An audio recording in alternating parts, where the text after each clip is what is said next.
All right, so thank you very much to Benny for inviting me to discuss this very interesting paper. So I'm going to start with a very brief summary of what the paper does. So the big picture question the paper is after is the following. Does corporate governance, meaning the G in the standard ESG acronym, does it affect environmental performance, meaning the E in ESG? And so in order to go after this question, the authors use cross-country data on ENG from the Asset4 database. And then what they do is very intuitive and very simple. So essentially they run this type of regression, where they're going to regress environmental performance for a given firm, in a given country, in a given year, on several dimensions of corporate governance, controls, and fixed effect. Okay, so super intuitive and super simple, and I mean simple in a very good way. All right, then in the paper they have a wealth of results. Okay, so the paper is a very rich paper, has very rich results. So here I'm not going to go over the whole list. I'm just going to highlight the main findings that they have. So first of all, and this is the key finding of the paper, they find that renewable boards to the requirements to have majority voting, which makes it easier for outside shareholders to appoint new directors. So they find that this type of provision is positively associated with environmental performance. Then they find that the same is true for renewable boards through the appointment of female directors. And they also find similar results when they look at more traditional governance mechanisms, such as board independence. Now, in terms of the identification, and so here this refers to the first two set of results when they look at renewable boards.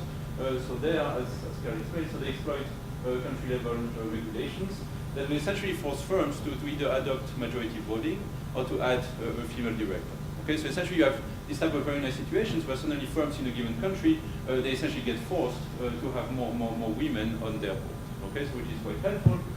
Then they do standard different diff, and they find that the results are robust when they use this type of identification. Okay, so overall, what there is a suggest is something that is very much consistent with this idea that higher shareholder power, and especially with regard to their ability to renew the board, seems to be good for the environment. Okay, so in a nutshell, this is what they show in this paper.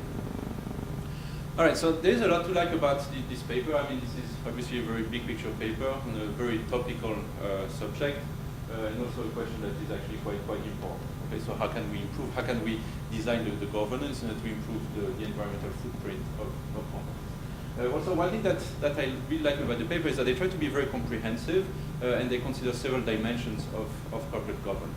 Okay, so which is often not very easy to do in this type of literature.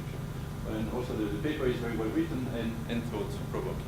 Now, in terms of my discussion, I'm going to focus on four main comments that I have for the authors. So first, I'm going to talk about the interpretation of the results pertaining to renewable governance.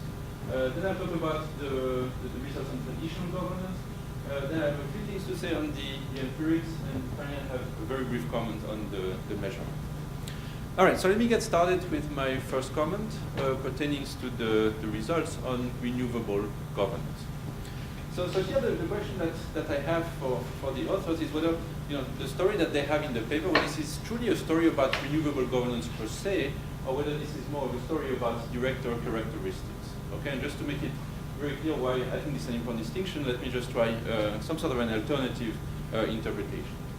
All right, so let's say that we have a firm that is kind of very old-fashioned, and this is prior to them renewing the board.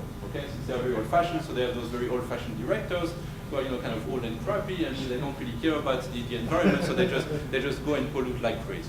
Okay, so that's prior to the renewal of the board. And then let's say they decide to renew the board. Okay, perhaps because there's some more women on the board, or perhaps because they have majority voting requirements, and so on. So the bottom line is that then after the renewal, so there's essentially a new generation of directors.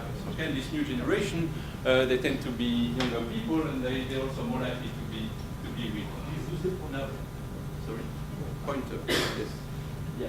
Now this new generation of directors, so those young and those women, those young people and those women, it is possible that they tend to have the flower power in themselves, in the sense that because of who they are, they care more about the environment. I mean, it's a new generation, and since they care more about the environment, they are more likely to essentially induce companies to adopt environmentally friendly policies.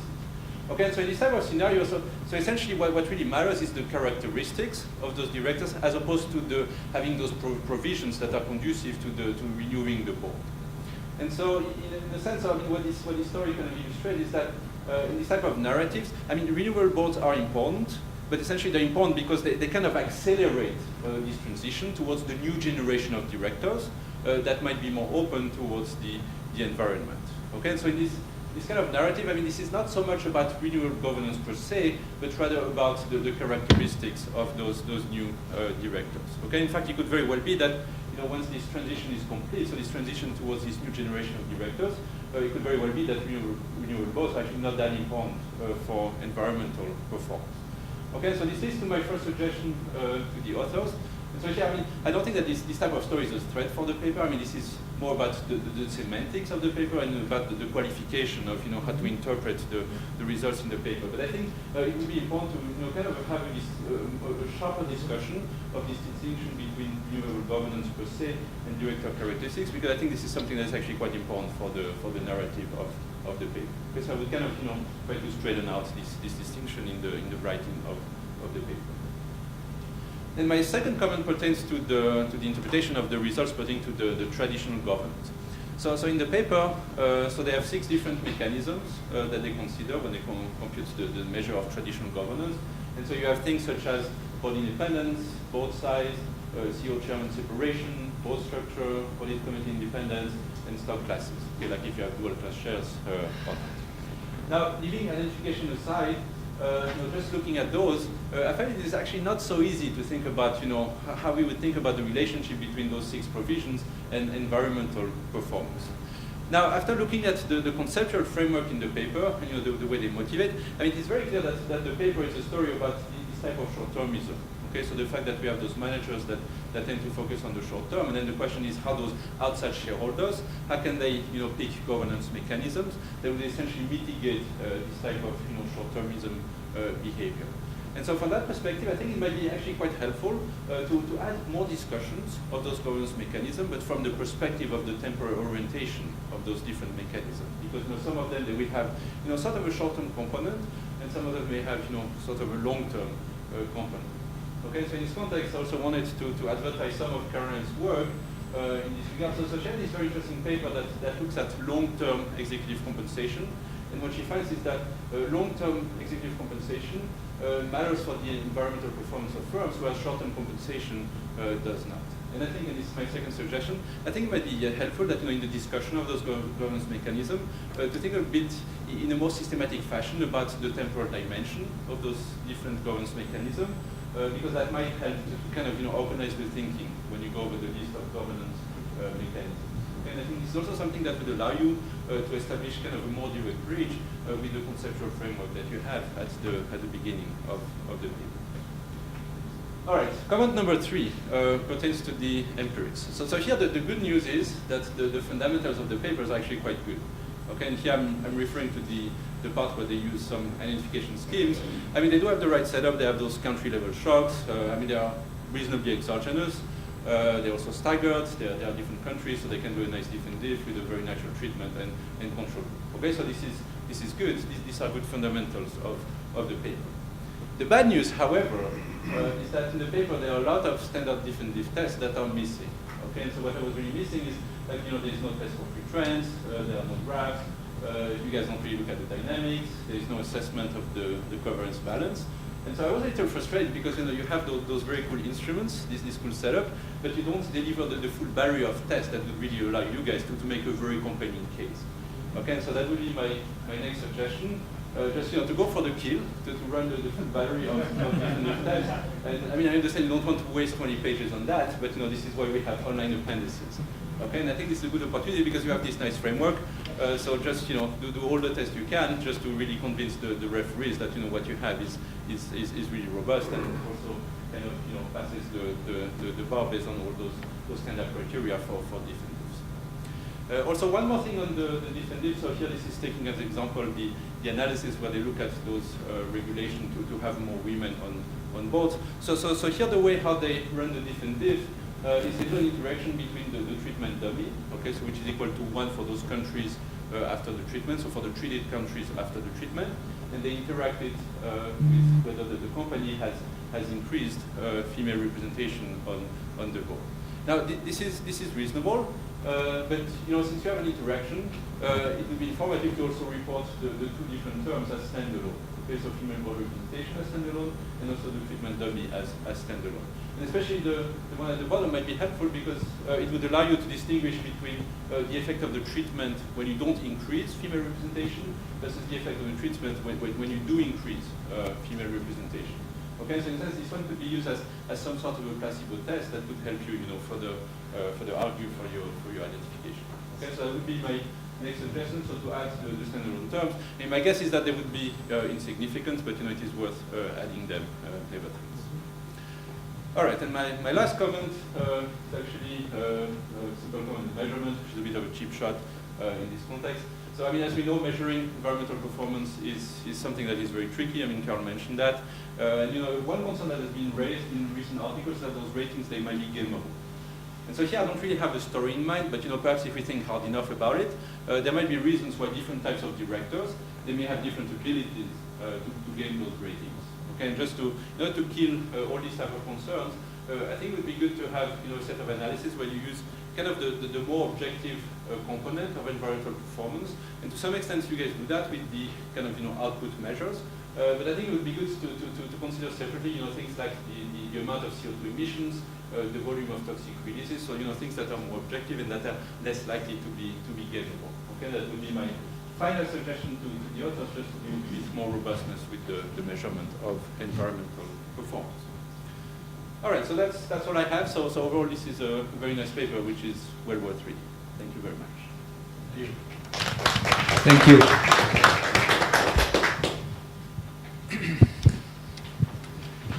Anybody has any questions for those? Okay.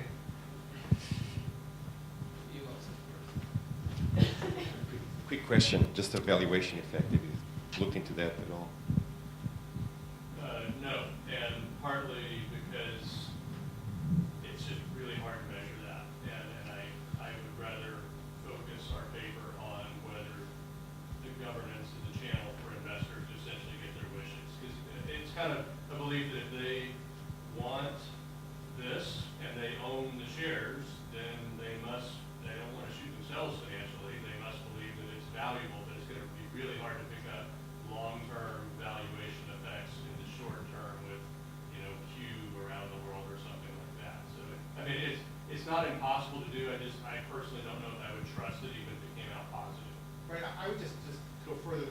I think there's sort of being two strands in this literature. The first strand really is looking at the impact of E on values directly. And ours is kind of more thoroughly in the second strand, which says, let's take another way to see whether E matters by seeing that it matters for investors, which our previous paper shows. Then if it matters for investors, then these governance factors should matter in and of themselves. So it's kind of a different way of getting at this issue. I think that going at E and performance there's lots of mixed results on this, and this is a more promising channel at this point. Well, just because, like papers by Roy Dimson and Ozan Karakas, they've shown that when the investors kind of go in and engage the firms, there's this effect. And you're talking about precisely that, the outside pressure on the firm to change. So maybe there's a stronger connection there to be detected. Yeah, again, these E-scores are a little different than what Elroy's taking a look at. Mark, go ahead. Yeah, I was also surprised that you don't really mention what the investors go after in this index. Yep.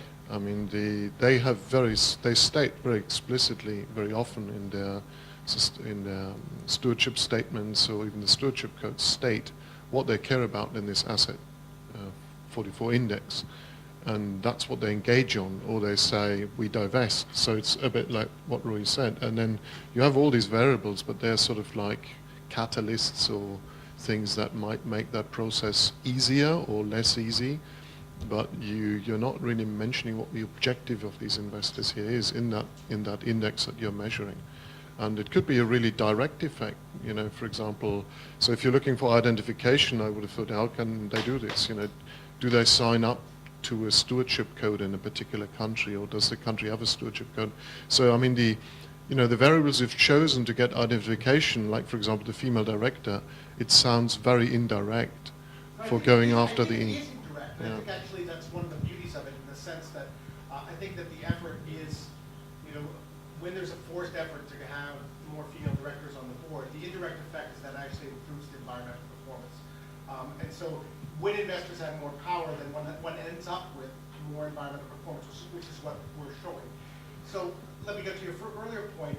If one was doing like a dim sum paper that had private information on the engagements of individual institutional investors and wanted to take a look at specific targets, that's one paper that we could do. We're doing like a global sample paper where one can't have that private information is not available. And our hypothesis is that broadly speaking, investors are interested in environmental performance using the metrics that when Thomson Reuters or MSCI or Sustainalytics, they say these are the things that are material for investors. That's how we produce the scores. That's what they say, and investors are willing to pay them for it. So I think we take that a little bit on surface value. We also do some to address the comment that Javier made. The SASB, the Sustainability Accounting Standards Board, says, look, not all these things matter for all industries. There's some stuff that matters more for some industries than others, so we have to weight these metrics appropriately. Now, the vendors say we're already weighting them, so don't worry about it. We don't believe them, so we do use the SASB weighting on these metrics. I think I mean, just a little bit, I guess I push back on you to saying, I think it's very fair for us to use these environmental reports. This is what investors look at, broadly speaking, when they're assessing the environmental performance of companies. They look at their Bloomberg screen, they flip over to another screen to take a look at the environmental performance, which has Sustainalytics score, has Bloomberg, and this is what they look at. Now, there are specific institutional investors that look at individual line items, and I think those are great, the Gibson paper is excellent, but we can't do that in a global sample because we don't know, their institutional investors differ across, and their set of issues that they care about differ. We would have to do some weighted sum of those. And so we put that aside to take a look at the summary scores or the underlying scores. I think that's fair. I don't know how. Well, I don't want to monopolize, so just to clarify what I was trying to say. So a country adopts something about having women on board. Okay? So that's something you have. So what I'm saying is, why don't you use something, a country adopts something to care more about the environment, whether it's a stewardship code or an element of the stewardship code, that will be more direct effect than this indirect effect of having women on board. We're trying to take a look at the impact of environmental performance that doesn't come through regulation. We're interested in the extent to which it comes through the investors pushing firms to improve their performance. So it's actually a design aspect is to avoid that regulation and look at the non-regulated impacts on environmental performance, which is the reason why looking at when investors have more power, do we see subsequently improvements in environmental performance? That's the notion. So we actually don't want to look at the country-specific shocks on regulatory standards, because that would show you there's another mechanism to improve environmental performance, which is regulated. And ours is a story that part of the impact on firms' choices is coming from the investor pressure. The stewardship codes. Stewardship codes are about what investors do. Okay. So that would be that's a different shock that we could look at, as opposed to fair enough. Yeah. I want to go back to this idea of looking at what investors care about. So I understand why it would be difficult to try to figure out. I understand why it would be difficult to look at what specific environmental factors specific investors care about, but since it's such a part of your paper that investors care more about environmental performance, I wonder if there's something a little bit more simple that you can do, just looking at what type. It's sort of similar to the family ownership thing, like types of investors that have been more documented to care about environmental concerns and show that the governance mechanisms hold more when those are when you've got investors who care about the environment. That's when you see that link. Right, so and if you have investors who don't care about the environment, then these governance tools should not matter because you don't have that pressure from the investors. Thank you. I mean, that's something we've debated. It will add a complexity to the paper, but it might be interesting to look at where the investors come from and whether they're pension plans or not. Right, that's good. Our previous paper had two sources of variation that matter. One is if you're a pension plan as opposed to an asset manager or a hedge fund.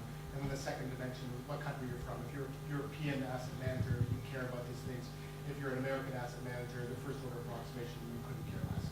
And so these are the things that we should take a look at these actions. Yeah, we may not have enough power. We haven't tried it yet, but to survive that through the governance channels, through the shocks. But Excuse me, so concerning the shock itself, so a woman is appointed to the board. Yeah. So what if the company decides, okay, we're going to deal with this ESG thing, we appoint the woman to the board, we care about environmental. It's not the woman on the board that's causing it, it's the shock itself is related to a decision within the company to change its ESG policy. Right, so I think that's the first order issue around causation, which is why we tried to find some exogenous pressure that forced women to be on the board. So it's not the firm choosing to add a woman and then that's simultaneously improving its environmental performance. So what we is that focus type? in on countries in which there's some exogenous pressure to add women to boards. But so still then it causes- then it's a little bit better in terms of, that's what we're trying to get. So I mean, but to be fair, it's possible that they separately had a private push to say, and improve the environment while you're at it. We're looking for improvements in everything. But we didn't find any shocks where the country said, this is, we want stronger environmental performance measured by X, Y, Z in 2 years or else. We did not find that. We searched a lot because we wanted to have double dimensions in shock, and we didn't find that. We did find to the governance shocks, but not to that.